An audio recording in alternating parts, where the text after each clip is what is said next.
Hello दोस्तों, ये हमारा यूट्यूब चैनल अनुज इलेक्ट्रो गुरु, जिसमें हम आज आपको बताएंगे 4 सॉकेट 5 स्विच एक होल्डर बोर्ड की वायरिंग कैसे करें। तो ये हमारी 4 सॉकेट है, एक होल्डर है और 5 स्विच है। तो इसका कनेक्शन कैसे करना है हम इस वीडियो के माध्यम से आज आपको बताएंगे। तो वीडियो तक लास्ट तक देखें ताकि आपको वायरिंग की सही से जानकारी मिल पाए। तो पहले हम बोर्ड के पीछे वाले पॉइंट पर चलेंगे। तो ये हमारी 2 स्विच ऊपर 2 स्विच नीचे।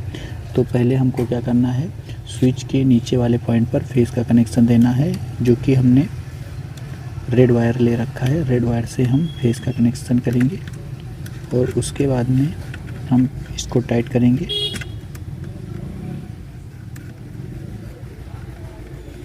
ये हमारा स्विच के नीचे वाले पॉइंट पर फेस का कनेक्शन हो गया। इसी तरह से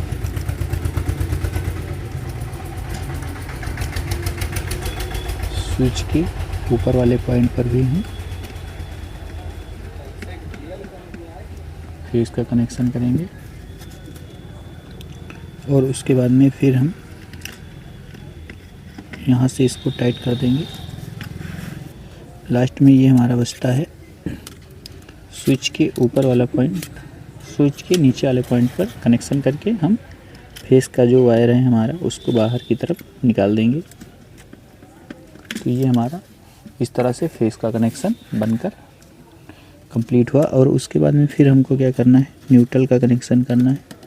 तो ये हमारा न्यूट्रल पॉइंट है, यहीं से हम न्यूट्रल का कनेक्शन करना शुरू करेंगे, जो कि हमारी सॉकेट है। सॉकेट में न्यूट्रल का कनेक्शन देंगे।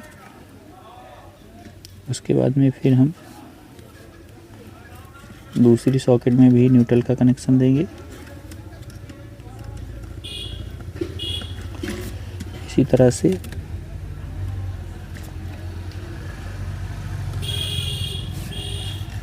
हम तीसरी सॉकेट में भी न्यूट्रल का कनेक्शन देंगे।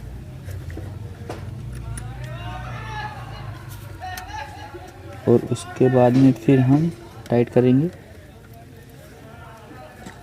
ये हमारा न्यूट्रल का कनेक्शन हो गया। अब उसके बाद में फिर हमारा ये होल्डर में भी हमको एक न्यूट्रल का कनेक्शन देना होगा। तो होल्डर में भी हम न्यूट्रल का कनेक्शन देकर इसको हम टाइट कर देंगे। तो उसके बाद में फिर हमारा लास्ट में ये सॉकेट है, सॉकेट से हम न्यूट्रल का कनेक्शन देकर वायर को बाहर की तरफ निकाल देंगे।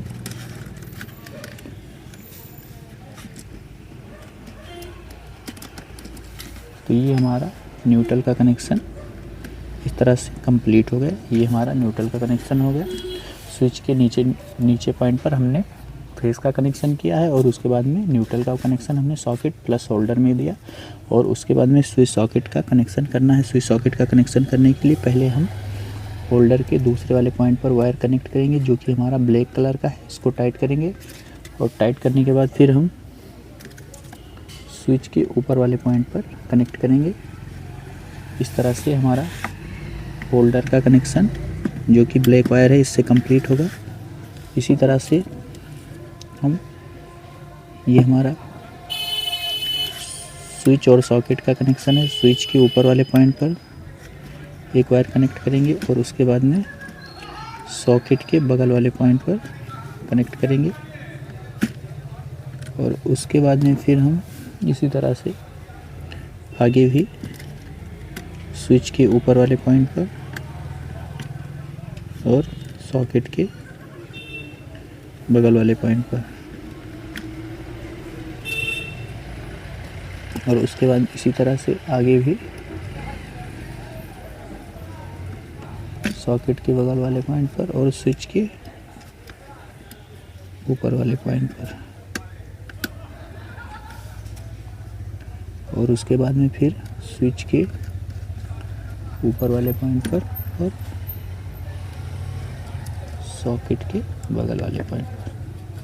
तो इस तरह से हमारा बोर्ड बनकर तैयार हो गया। हमने रेड वायर से फेस का कनेक्शन किया, स्विच के नीचे वाले पॉइंट पर दोनों स्विच को कनेक्ट किया। उसके बाद ऊपर वाले दोनों स्विच में फेस का कनेक्शन दिया और उसके बाद में फेस का कनेक्शन में फिर हमने वायर को बाहर कर दिया। उसके बाद न्यूट्रल का कनेक्शन हमने सॉकेट के दोनों पॉइंट पर दिया और बगल में दोनों पॉइंट पर सॉकेट का कनेक्शन न्यूट्रल का कनेक्शन देके हमने ब्लू वायर बाहर कर दिया। उसके बाद ब्लैक वायर से हमने स्विच के ऊपर वाले पॉइंट पर, सॉकेट के बगल वाले पॉइंट, इसी तरह से हमने सारे सॉकेट और स्विच का कनेक्शन कर दिया। तो इसी से रिलेटिव वीडियो हमारे यूट्यूब चैनल अनुज इलेक्ट्रो ग्रुप पे आपको देखने को मिलेंगे। तब तक के लिए धन्यवाद।